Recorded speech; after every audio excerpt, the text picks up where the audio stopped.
Alright, ikaze kuri Kigali Nation. Aka nagasobanuye kagufa ariko gasobanutse. Uyu munsi ngiye kwasobanurira filime yo mu bwoko bwa Russian horror supernatural yitwa Love 19. Icarwa ubwe neza urashira amatsiko. Filime itangira imbere mu ndege bayerekeje Novosibirsk muri Russia. Mu bagenzi bake baba irimo harimo umwana muto w'imyaka 7 Katya na mama we. Nubwo umwana muto ari wo bwa mbere agiye mu ndege ariko aba yabyihanganiye bikaza no kurangira asinziriye. Gusa aho kanya hahise hatera ibyago, moteri imwe y'indege igira ikibazo itangira kugenda nabi mu kirere. Katya yicuye yahise abura mama we. Atangira kugira ubwoba, ahubwo abona umuntu w'umukecuru umuri inyuma ari kuvuga ibigambo bitumvikana. Mu masegonda akurikiraho umupilote yabuze control y'indege neza byirangira abaguye, ndetse abari barimo bose bitaba Imana kubw'ibitangaza wa mwana Katya bari wenyine urokoka. Nyuma y'ibi amashusho akomeza nyuma y'imyaka 20 Katya yamaze gukira ihungabana, abasigaye afite umwana muto w'umukobwa witwa Diana, ndetse baranabaye muganga mwiza aho ngaho mu mujyi. Umunsi umwe abanyamakuru bamusanga ahantu muri parking, batangira kumubaza ibibazo bitari ngombwa kubijyanye na wa munsi, bibaza ukuntu yaje kurokoka ibintu bidapfa gushoboka ubundi. Gusa Katya birangira bihoreye ababwira yuko afite inama y'ingenzi agomba kwerekezamo. Ijoro rikurikiraho mama n'umukobwa we bajya mu ndege bayerekeje i Moscow kugira ngo bajye gusura inshuti. Biza kugaragara yuko nyuma ya mpanuka Katya abatagitinya kujya mu ndege, akaba nayo impamvu bayemeye kujya muri iyi ngiyi nubwo ikirere baba bavuze ko kitameze neza. Iyo ndege n'ubundi birimo abantu bakeya kubera ikibazo ikirere kibi. Nyuma Katya yahuye n'umugabo ukiri muto witwa Alexei, amufasha gupakira imizigo ndetse bicara bateganye, ariko indege none itangira kwitegura kuzamuka. Katya watangiye kuganira n'uwo muntu babahuye bwa mbere. Muri ako kanya yumvise urusaku inyuma, aza gusanga ari umwe mu bakecuru ubu utangiye kwisubiraho kubijyanye no gukora urugendo ikirere ari kibi, akaba ari gusaba ukora mu ndege kumureka agasohoka. Gusa umugabo we n'undi bari kumuhagarika kubera ukuntu Katya aba ari umuganga, ahita yihutira kujya kuganiriza wa mukecuru akamuhumuriza, akanamwiriza utunini tugabanya stress, undi yangiza agasubira mu mwanya we. Dusubiye ahandi mu myanya y'imbere bahita batwereka abandi bagenzi babiri. Umwe muri bo aba ari umugabo w'umukire witwa Nikolai, mu gihe undi ari umuhanzi ushushanya witwa Pavel. Nikolai umeze nk'ushaka kuzana ikiganiro kuri wa muhanzi ntabwo bamwitayeho. Hashize umwanya Katya yatangiye kumva ibintu by'urusaku mu mutwe, ahita yihuta kujya mu bwogero, ahita afata ibinini, tugasanga afite ikibazo cy'indwara yo kumva ibintu bidahari. Asoje yahise akomeza ashaka gusubira mu mwanya, ariko agifungura umuryango ikintu kidasanzwe cyarabaye. Katya yahise yisanga mu nzu yabagamo kera ari umwana ari kumwe na mama we, ndetse mbere cyane yuko yandegirwa atangira kugenda byamucanze. Gusa kubw'amahirwe asanga n'ibyo yarotaga, abona umuryango asubiramo imbere mu ndege. Gusa nyuma Alexei yabonye yuko Katya batameze neza, amubaza ikibazo afite. Gusa Katya ntiyagiye ikintu amusubiza, ariko ubwo wa mwana Diana atangira kuvuga yuko mama we ari we wenyine babashe kurokoka ya mpanuka yari ikomeye iba yarabaye mu myaka 20 ishize. Kuri ubu ngubu mama we yigira nkaho kujya mu ndege ntacyo bimutwaye, kandi mu by'ukuri abakigira ubwoba. Ndetse akimara kubyumva Alexei ibyaramutunguye. Mu mashusho akurikiyeho none indege irahaguruka, ndetse na Katya akagerageza kwikaruma, abwo nagatangira kuganiriza Alexei, aho Alexei amubwira ko ari umusirikare uwo waragenze mu bice hafi ya byose by'isi. Mu kumusubiza Katya nawe yamubwiye yuko aba ari umuganga. Nyuma y'amasaha make abantu bose barasinziriye. Katya mu nzozi ahita yibona kera akiri muto ari kumwe na mama we nk'ibisanzwe baganira. Gusa ako kanya Katya ahita abona yuko mu isura ya mama we haba hangiritse, ndetse hanahiye. Ahita atangira kubaza nyina niba baba barapfiriye mu ndege. Gusa mama we amusubiza ko ibyo ngibyo ari inzozi mbi, ubundi nta kibazo bafite. Ariko nyuma y'ibi ngibi mama we atangira kumera nk'idayimoni, byatumye Katya ahita yikangura. Gusa bitunguranye yasanze n'undi mu ndege ibintu bitameze neza. Indege biri guca mu miyaga mibi yo hejuru, ndetse kubera ibi ngibi bikaba byatumye umusaza we wicaye inyuma batangiye kugira ikibazo cy'umutima. Katya no gukora mu ndege bihutira kumufasha bamupompa mu gituza, ariko hashize amasegonda make wa musaza yise yeguka afite amaso y'abadayimoni, ahita afata Katya amwongorera ibintu mu matwi. Aho kanya arongera arahwera, ndetse imiyaga yo mu ndege ikomeza kuba mibi. Ese Katya ari muri ibyo yarebye ku ruhande abona urw'uruganza rw'umukara ruri hafi neza n'intebe, ndetse bitunguranye wa musaza yahise ahumeka umwuka wa nyuma yitaba Imana. Bituma umugore wasigara n'agahinda. Abagenzi ntabwo babona umwanya wo kuruhuka kuko wa muyaga ukomeje kuba mubi cyane, bigatuma basumira kwicara mu myanya yabo, bakaza no kubura ubwenge kubera kubura oxygene. Ariko yaza kweguka Katya agasanga umuyaga wagiye, ibintu byose byongeye kumera nk'ibisanzwe. Aho kanya Katya yahise yerekeza kuri Alexei kumubwira ko ibyo wa musaza bamwongoreye mu matwi ari nkabyo neza umukecuru aba yaramubwiye mu myaka 20 ishize bari muri ya ndege yakoze impanuka. Bisa nk'ibigaragara nkaho wa mugore yamuteye umwaku w'urupfu, akaba ari nayo impamvu byose biba biri kuba. Gusa ibyo byose Alexei ntago ababyemera, ahita amubwira yuko ahubwo ari kubona ibintu bidahari. kubera bya binini bayanyweye kare. Hashize akanya wa wundi ukora mu ndege yatwaye wa murambo wa musaza mu myanya y'imbere yaramworosa. Ariko ibi ngibi bihita bituma Katia atangira gukemanga iby'iyo ndege, kuko nubwo ibyo byose biba byabaye, kapiteni w'indege nta n'itangazo na rimwe aba yavuze. Kugira ngo binabe bibi cyane, areba akaguru k'inkovu yatewe n'aya mpanuka mu myaka 20 ishize abona yaburiwe irengero. Hashize umwanya wa mwana muto Diana yashushanyije indege aho we na mama we babiciye mu myanya y'inyuma, ndetse asaba mama yuko bahindura aho bicaye, gusa Katia aramwangira. Gusa muri ibyo byose ari kuyibuka rwa ruganza rw'umukara. Gusa uko ikirere cyakomeje kuba kibi, ukora mu ndege yatanze itangazo avuga ko indege igiye kugwa by'itaraganya muri Novosibirsk, wa mujyi umwe neza Katia ari kwerekeza mu myaka 20 ishize. Nyuma gato ibintu bimeze nk'amazi byatangiye gutonyanga hafi ya za nkweto za mukire. Ntiyabyitaho, ashaka kwikaruma yinywera agatabi, ariko agicana ikibiriti bya bintu bimeze nk'amazi byahise byaka ndetse biramutwika bikomeye.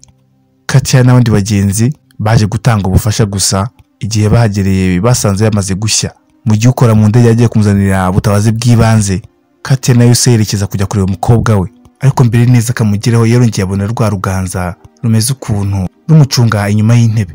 Ako kanya Katia yongeye agira indibonekerwa, aho yahise yibona mu masaha 24 mbere we n'umukobwa we bari kwibaza niba bajya muri iriya ndege bigiye Moscow. Umwana Diana uvuga ko atanabishaka, ariko Katia akamwumvisha, kandi ahangaha ya nkuvu yari afite none bigaragara ku kaguru ke. Iryo joro Katia ari kugendagenda yumvise umwana wasakuje. N'ubwoba yahise yihutira mu cyumba cye, gusa asanga kirafunze. Katia yagiye ibishoboka byose ngo afungure, ariko ako kanya itava mu nzozi. Bidatinze Diana ufite ubwoba yahise aza guhobera nyina, amubwira yuko yabonye umucaho nk'utamuzi. Ibintu Katia bimutangaza, akahita asaba imbabazi umukobwa we kubwo kutita ku bintu. Gusa amarangamutima ntagaramba, kuko Alexei ahita azagasaba Katia ubufasha bwo gufasha Nikolai. Nyuma gato atangiye kwita kuri mugabo wahiye, aho wagorora umutwe we wigonza akawugira neza. Nyuma ariko yanagura mu biganza, nibwo yabwiye Alexei yuko ibyo kubona ibintu bidahari biba byafashe indi ntera, ku buryo aba yatangiye gucanganyikirwa ibyo arimo niba ari inzozi cyangwa ari ibyanyabyo. Nyuma gato wa muhanzi Pavel abakomeza ashushanya ibintu ari nakavuga amagambo atumvikana. Akimara kubona Katia ukuntu ameze nk'utabyitayeho muri situation nk'ingiyi, umujinya waramwisha atangira kumutonganya. Gusa nyuma akaza kubireka Alexei yamweretse yuko umukobwa we bari kumureba. Bitunguranye wa mugabo wahiye ashaka gukora mu mufuka akoramo telefone ari nakavuga amagambo. Pavel akahita yihuta akayimukuriramo akamwereka umuryango we bwa nyuma, ariko Nikolai ahumeka umwuka wa nyuma akahita apfa. Ubu abantu babiri muri ya ndege bamaze gupfa. Katia yegera Pavel akamusaba imbabazi kubw'ibintu nawe yamubwiye mbere, undi nawe akamusubiza yuko rimwe na rimwe agotwe yari gushushanya. Uko bombi bari kuganira, Katia yahise abona yuko wa mukecuru aba amaze umwanya munini muri douche.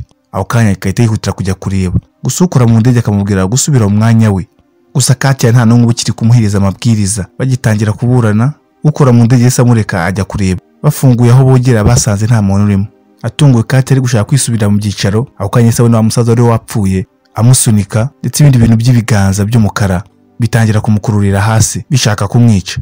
Gusa Katia kubw'amahirwe ava muri izo nzozi yari arimo, ahita yerekeza kureba umukobwa we agira ngo arebe ko nta kintu kibi cyamubayeho. Yahise abwira Diana ko bagomba kuva muri iyo ndege byihutirwa, nubwo indege bigezemo hagati igenda. Alexei ari gushaka kumuhagarika, nawe yatangiye kuva amaraso mu maso. Nyuma y'ibi ngibi abakora mu ndege babiri bari kumvisha Katia kureka kugenda, bamubwira yuko baburaho iminota mikeya ngo bagere Novosibirsk kugira ngo abone ubundi bufasha. Gusa ako kanya umwe mu bakobwa akora mu ndege yatangiye kuruka amazi, ndetse birangira yapfuye urupfu rubi. Katia n'ubwoba bwinshi yahise ajya kureba Pavel, amwaka yabashushanyirizaho. Atangiye kurebamo abona ibishushanyo bya biganza by'umukara kandi aba yarashushanyije mbere, ndetse abonye umuryango uri mu gishushanyo. Aho kanya wamuhanze Pavel yahise ashya ndetse atanaburirwa irengero. Katia yahise yerekeza kuri wa muryango ari kumwe na Diana, gusa ari nako wari usigaye mu bakora mu ndege na Alexei bagerageza kumuhagarika, bamubwira yuko hari ikintu kibi cyo kimutegereje ku rundi ruhande rw'umuryango. Ako kanya imbaraga zitagaragara zahise zikurura wa mukobwa ukora mu ndege zimukubita hakurya ku rukuta, ari nako Alexei atangira kuva amaraso mu mutwe, ndetse nyuma nawe yikubita hasi. Akimara kubibona Katia yatangiye gukubita umuryango, biza kurangira ufunguye. Gusa ibyo abona ku rundi ruhande bimutera ubwoba, ahita abona ahandi hantu hicarwa mu ndege hasa neza nk'aya ndege aba yaragiye mu myaka 20 ishize. Gusa Katia mu kudatakaza icyizere yakomeje kugenda agana ku muryango usohoka, aza kubona ahandi hantu hicarwa n'ubundi. Gusa maginga ya Diana ntago bakiri kumwe. Gusa hirya muri koridoro hatagaragara harimo ikintu cyicishima kimeze nk'umuntu. N'ubwoba yahise yerekeza kujya gutabara umukobwa we. Aho kanya ibintu byose bita bimera nk'ibigiyemo pause, ubu none ibintu byose bihita bigaragara uko byagenze mu buryo butunguranye. Tuza gusanga aya mashusho yose twabonaga mu ndege ataraye nyayo. Katia abakiri muri ya ndege iba yaravumwe igikukubita hasi ikashya yose, ndetse wa mukecuru Katia ahora agatekereza ko ari umuntu mubi, ari umukecuru uri kumusengera kugira ngo Katia asinzire, kuko atashakaga yuko umwana muto abona ibintu bibi bigiye kuberamo aho ngaho. Kubw'ibi ngibi igihe cyatangiye kugenda gake gake, Katia atangira kwimagina hazaza he kandi akiri muzima, aho afite ibintu byose, afite akazi keza, afite umwana muto mwiza, mu by'ukuri ubuzima bwifashe neza. Ari nako indege imanuka hasi. Katia ushaka kubyuka kugira ngo ataza gupfira mu nzozi, wa mukecuru amusinzirizaga amukuramo kugira ngo noneho yirwaneho. Nyuma y'ibi Katia yahise asubira ku mukobwa we kugira ngo amusezere bwa nyuma. Gusa nyuma y'uko bahoberanye, Diana yahise abwira mama we ko agomba kwibuka ibimukikije, bigaragara yuko hari inzira yo gucika.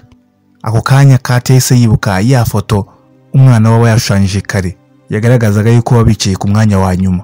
Niryo zina rya filime umwanya wa 19.